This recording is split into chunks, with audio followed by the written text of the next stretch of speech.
Hi friends, welcome to పెండమ్స్ kitchen. ఈరోజు వీడియోలో ప్రతిరోజు కూడా ఒకే రుచి రావడం కోసం హోటల్ వాళ్ళు ప్రిపేర్ చేసి పెట్టుకునే పెసరట్టు ప్రీమిక్స్ పౌడర్ని పక్కా కొలతలతోటి ఎలా ప్రిపేర్ చేసుకోవచ్చో చూపించబోతున్నాను. వర్కింగ్ ఉమెన్స్కైనా బ్యాచిలర్స్కైనా ఎవరికైనా సరే చాలా బాగా ఉపయోగపడుతుంది. ఒక్కసారి ఇలా ప్రీమిక్స్ పౌడర్ని ప్రిపేర్ చేసి పెట్టుకున్నారనుకోండి, 3 నెలల పాటు చక్కగా నిల్వ చేసుకోవచ్చు. పిల్లలు స్కూల్కి వెళ్ళేటప్పుడు హడావిడిగా ఉంటుంది కదా, ఆ టైంలో కూడా మీరు చక్కగా అప్పటికప్పుడే పిండి కలిపేసుకొని హెల్తీగా దోశ వేసి పెట్టేయచ్చు. సో ఇక ఏ మాత్రం ఆలస్యం చేయకుండా పెసరట్టు ప్రీమిక్స్ పౌడర్ని హోటల్ వాళ్ళు ఎలా ప్రిపేర్ చేస్తారో ఈ వీడియోలోకి వెళ్ళి చూసేయండి. ఈ ప్రీమిక్స్ పౌడర్ని ప్రిపేర్ చేసుకోవడం కోసం ఒక గిన్నెలోకి 2 కప్పుల పెసరగుళ్ళని వేసుకోండి. ఇవి వచ్చేసి వెయిట్ వైజ్ చెప్పాలంటే 1/2 కేజీ పెసరగుళ్ళు అనమాట. నెక్స్ట్ ఇందులోకి అదే కప్పు తోటి 1/2 కప్పు దోసల బియ్యాన్ని కానీ లేదంటే రేషన్ బియ్యాన్ని కానీ వేసుకోండి. అలాగే 2 టేబుల్ స్పూన్ల మినపగుళ్ళని వేసుకోండి. ఇలా మినపగుళ్ళు వేసుకుంటేనే మీకు దోశ పర్ఫెక్ట్గా వస్తుంది, లేదంటే గట్టిగా వచ్చేస్తుంది అనమాట. ఖచ్చితంగా వేసుకోవాలి. ఇది వచ్చేసి హోటల్ వాళ్ళు చెప్పిన సీక్రెట్ పెసరట్ ప్రీమిక్స్ పౌడర్. తప్పకుండా ట్రై చేయండి. దోశ వేసుకునేటప్పుడు కూడా కొన్ని చిన్న చిన్న చిట్కాలు పాటించారంటే మీకు పర్ఫెక్ట్గా వస్తుంది అనమాట. సో ఇవన్నీ వేసుకున్న తర్వాత వీటిని 2-3 సార్లు శుభ్రంగా కడగండి.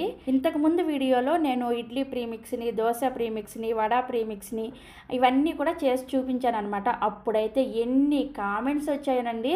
వాష్ చేశారా మీరు? వాష్ చేయకుండా యూజ్ చేస్తున్నారు.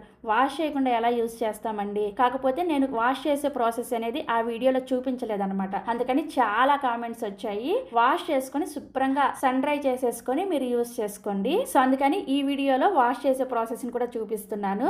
ఇవన్నీ శుభ్రంగా ఏ విధంగా వాష్ చేసిన తర్వాత ఒక స్టెయినర్లోకి వేసేసుకోండి. స్టెయినర్లో వేసేసుకుని ఒక 5 నిమిషాల పాటు అలా వదిలేశారనుకోండి, ఎక్స్ట్రా నీళ్ళన్నీ కూడా చక్కగా ఈ గిన్నెలోకి దిగిపోతాయి అనమాట.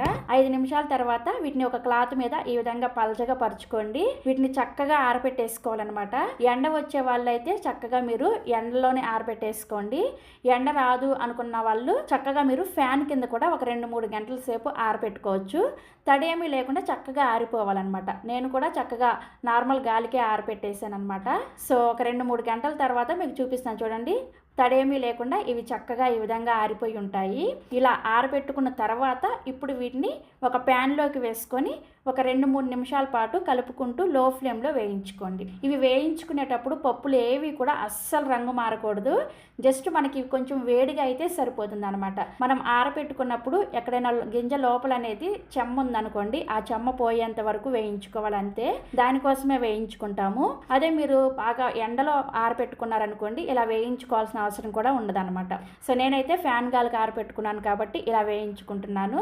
చూసారా, మనం ఇలా చేత్తో తాకగలిగే అంత వేడిగా అయ్యేంత వరకు వేయించుకుంటే సరిపోతుంది అనమాట. ఇలా వేయించుకున్న తర్వాత వీటిని ఒక పెద్ద పళ్ళెంలోకి వేసేసుకొని రెడీగా పక్కన పెట్టేసుకోండి. నెక్స్ట్ ఇప్పుడు ఇదే ప్యాన్ లోకి ఒక 2 ఇంచుల దాకా అల్లాన్ని పైన తొక్క తీసేసి ఇలా ముక్కలుగా కట్ చేసుకొని వేసుకోండి. అలాగే 2-3 పచ్చిమిర్చిని కూడా ఇలా ముక్కలుగా కట్ చేసుకొని వేసుకోండి. ఒక రెమ్మ కరివేపాకును కూడా వేసేసుకొని వీటిని కొంచెం లైట్ గా ఆ పచ్చి వాసన పోయేంత వరకు వేయించుకోవాలి. ఈ వేయించుకునే పదార్థాలు ఏవి కూడా తడిగా ఉండకూడదు అనమాట. శుభ్రంగా కడిగేసి తడంతా తుడిచేసి ఆ తర్వాత వేసుకొని వేయించుకోవాలి. సో ఇవి ఒక 50% వేగిన తర్వాత ఇందులోకి 1 టీ స్పూన్ దాకా జీలకర్ర కూడా వేసుకొని ఈ కరివేపాకు రెమ్మలు క్రిస్పీగా అయ్యేంత వరకు చక్కగా లో ఫ్లేమ్లోనే వేయించుకోండి. లో ఫ్లేమ్లో వేయించుకుంటేనే మీకు చక్కగా వేగుతాయి అనమాట. సో కరివేపాకు చూసారా, ఇలా బాగా వేగి క్రిస్పీగా అయిన తర్వాత స్టవ్ ఆఫ్ చేసేసి ఈ అల్లం, పచ్చిమిర్చి, కరివేపాకు కూడా మనం ముందుగా వేయించుకున్న ఈ పెసరలో వేసేసుకొని కలుపుకోండి. ఇలా కలుపుకొని వీటన్నిటిని కూడా పూర్తిగా చల్లారనివ్వాలన్నమాట. ఎక్కడ కూడా కొంచెం వేడి కూడా ఉండకూడదు. పూర్తిగా చల్లారిన తర్వాతే మనం మిక్సీ పట్టుకోవాలి. సో ఇవి పూర్తిగా చల్లారిన తర్వాత ఇందులోకి ఇప్పుడే రుచికి సరిపడా ఉప్పుని వేసేసుకోండి. కొంచెం వేసుకోండి. ఒకవేళ సరిపోలేదు అనుకుంటే దోశ వేసుకునే ముందు చూసుకొని కలుపుకోవచ్చు. తర్వాత ఇందులోకి ఒక 1/2 టీ స్పూన్ దాకా ఇంగువను కూడా వేసుకోండి. ఇంగువ వేసుకుంటే చాలా చాలా టేస్టీగా ఉంటుంది పెసరట్టు. హోటల్స్లో అయితే ఖచ్చితంగా ఇంగువ వేస్తారు. మీకు వద్దు అనుకుంటే స్కిప్ చేసేయచ్చు.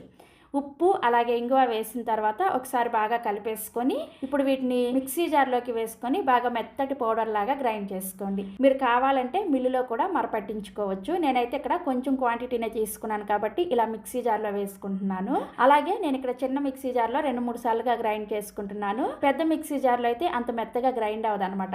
అందుకని ఇలా చిన్న మిక్సీ జార్లోనే 3 సార్లుగా గ్రైండ్ చేసుకున్నాను అనమాట. ఇలా బాగా మెత్తగా గ్రైండ్ చేసుకున్న ఈ పెసరట్టు ప్రీమిక్స్ పౌడర్ని ఒక పెద్ద పళ్ళెంలోకి వేసి వేసేసుకోండి. ఇలా పౌడర్ అంతా కూడా గ్రైండ్ చేసిన తర్వాత ఈ పౌడర్ని ఖచ్చితంగా పూర్తిగా చల్లారనివ్వాలన్నమాట. మనం మిక్సీ వేసినప్పుడు మిక్సీ జారు వేడెక్కుతుంది కదా, ఆ వేడికి పౌడర్ కూడా కొంచెం వేడెక్కుతుంది. అలా వేడిగా ఉన్న పౌడర్నే డైరెక్ట్గా స్టోర్ చేసేసుకున్నారనుకోండి, చెమ్మ వచ్చేసి మనకి ఇది పురుగులు పట్టేస్తుంది అనమాట. అందుకని పూర్తిగా చల్లారిన తర్వాత ఏదైనా ఒక ఎయిర్ టైట్ కంటైనర్లో వేసుకోండి. ప్లాస్టిక్ డబ్బాలో వేసుకోవచ్చు, లేదంటే గాజు సీసాల్లో కూడా వేసుకోవచ్చు. నేనైతే గాజు సీసాలో వేసుకుంటున్నాను.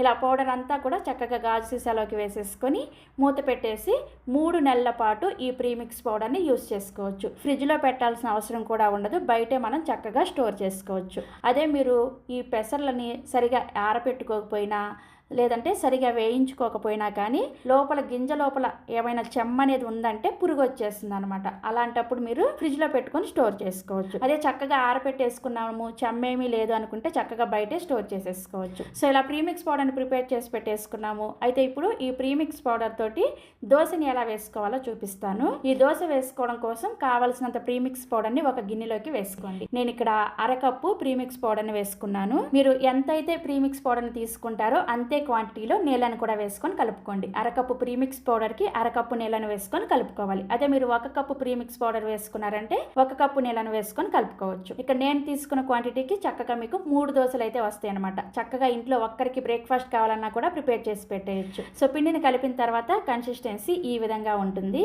ఇలా కలుపుకున్న తర్వాత ఒక్క 10 నిమిషాల పాటు పక్కన పెట్టుకున్నారనుకోండి, దోశ మనకి చాలా పర్ఫెక్ట్గా వస్తుంది. ఈ లోపు నేను మీకు ఈ పెసరట్లోకి టేస్టీగా హోటల్ వాళ్ళు ప్రిపేర్ చేసే విధంగా అల్లం చట్నీని ఎలా ప్రిపేర్ చేసుకోవాలో చూపిస్తాను. అల్లం చట్నీ కోసం ప్యాన్లోకి 2 టీ స్పూన్ల దాకా నూనె వేసుకొని వేడి చేసుకొని, నూనె వేడైన తర్వాత 1/2 టీ స్పూన్ మెంతులు, 1 టేబుల్ స్పూన్ పచ్చిశనగపప్పు, 1 టేబుల్ స్పూన్ మినపగుళ్ళు, 1 టీ స్పూన్ జీలకర్ర వేసుకొని వీటిని జస్ట్ ఒక 30 సెకండ్ల పాటు వేయించుకోండి. ఈ పెసరట్లోకి అల్లం చట్నీ కాంబినేషన్ చాలా చాలా బాగుంటుంది, తప్పకుండా ట్రై చేయండి. సో ఇవి కొంచెం వేగిన తర్వాత ఇందులోకి 1 టేబుల్ స్పూన్ ధనియాలు, ఒక చిన్న కప్పుతోటి అల్లం ముక్కల్ని వేసుకోండి. ఇక్కడ మీరు తీసుకున్న ఇంగ్రీడియంట్స్ అన్నీ కూడా 1 కప్పుతోటి కొలుచుకొని తీసుకోండి. అప్పుడు మీకు పర్ఫెక్ట్గా వస్తుంది అనమాట అల్లం చట్నీ టేస్ట్ అనేది. నెక్స్ట్ ఇందులోకి ఒక 10 నుంచి 12 వరకు ఎండుమిర్చిని చూసుకొని మీ కారానికి తగ్గట్టుగా వేసుకొని ఈ అల్లం అనేది పచ్చివాసన పోయేంత వరకు లో ఫ్లేమ్లోనే వేయించుకోవాలి. అల్లం పచ్చివాసన పోయిన తర్వాత 1 కప్పు చింతపండుని వేసుకోండి. మీరు ఇందాక ఏ కప్పుతో అయితే అల్లాన్ని కొలుచుకొని తీసుకున్నారో అదే కప్పుతోటి చింతపండుని వేసుకోవాలి.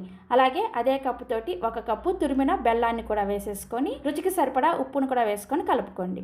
కలుపుకున్న తర్వాత ఇందులోకి 5-6 వరకు వెల్లుల్లి రెబ్బల్ని పైన పొట్టు తీసుకొని వేసుకోవాలి. పైన పొట్టు తీసుకొని వేసుకొని ఒకసారి కలిపేసుకొని 1 అరకప్పు వరకు నీళ్ళని వేసుకొని ఒకసారి కలుపుకొని మూత పెట్టేసి ఈ నీళ్ళల్లో అల్లం అలాగే చింతపండు బెల్లం ఇవన్నీ కూడా చక్కగా ఉడికి నీళ్లు దగ్గర పడేంత వరకు ఉడికించుకోవాలి. సో ఒక 4-5 నిమిషాలకు చూసారా చక్కగా ఉడికిపోయి నీళ్ళన్నీ కూడా ఇలా ఎగిరిపోతాయి అనమాట. ఇలా ఎగిరిపోయిన తర్వాత స్టవ్ ఆఫ్ చేసేసి ఈ చట్నీ మిశ్రమం మొత్తాన్ని కూడా పూర్తిగా చల్లారనివ్వాలి.